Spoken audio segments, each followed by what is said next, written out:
di ba nakaka-stress yung, kunyari, katulad si Ayon, sanay siyang natutulog siya ng maaga. Pag hindi siya nakakatulog agad, nasa-stress siya kasi masisira yung schedule niya.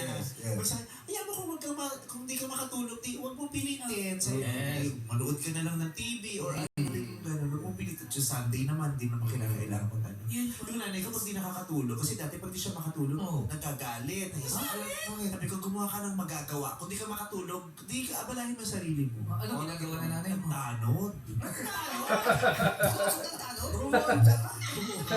Siya yun. Siya yung ginagawa. Busy na siya. Okay lang. Nagkagalit yung mga kabarangay na. Stricto. Wala doon makatambay sa jeep pag nandun yung nanay. Nakakatok ng jeep. Kasi sa barangay namin, uso yun eh. Yung tatambay sa jeep. Hindi naman jeep walang tao, pero yung yun sa amin. Yung mga jeep, wala naman tao, pero yung hindi mo umuulan, pero nakababa yung tolda. Oo. Pero pag pinutuhan mo, may tatakbo. Mas wala naman tao, pero may naiwan chinelas. May heels pa nga eh. Iba ka naman galing Miss Gay. May heels pa. Pero mahalaga sa inyong mga awit talaga ang tulog at pahinga. No? Kasi wala naman daw talagang mas bibisang gamot pa kaysa sa pahinga. Oo naman. Kahit yung mga doktor, sabi, you just need to rest, di ba? Total voice rest, yung ganyan. Ganda mo. Ha? Pagkaganda mo. Bakit ito yung points 2?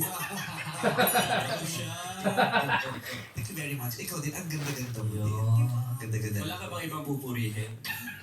Ang gwapo mo, sir. Actually, di siya urado ngayon eh. Gwapo talaga yung si Ogie, lalo na kung di sumasampay yung chan niya sa polo niya. Hindi naman po. Hindi nga, nagkailat yung leg. Ako yun. Ako sumitan. Pero ang galing nitong batang to, no? Sa dami na ng mga, syempre kanya-kanyang, may mga tao mga nanonood sa atin, may kanya-kanya ng paborito, di ba? Sa dami na mga kilala niyong paborito, meron kayong ikagugulat niyo, hindi niyo masyadong nasubaybayan, pero ang galing din pala nito. Kaya itong tawag ng tanghalan, di ba? Manalo, matalo, dapat proud ka. Kasi kahanay mo ulit. Lahat kayo magkakahanay. Yes. Wala kayong itulak kabigin. Tama? Pag tinulak ba kita Hindi naman kaaway ng nanay mo doon. Joke lang. Kaya ang galing-galing ninyong lahat. Yes, kasama natin si Mariel Rose. Ngayon naman pakinggan natin ang ating mga Jurado Pops Fernandez. Mariel Rose, sigurado ako nakatulog ko na mahimbing kagabi dahil napakaganda ng iyong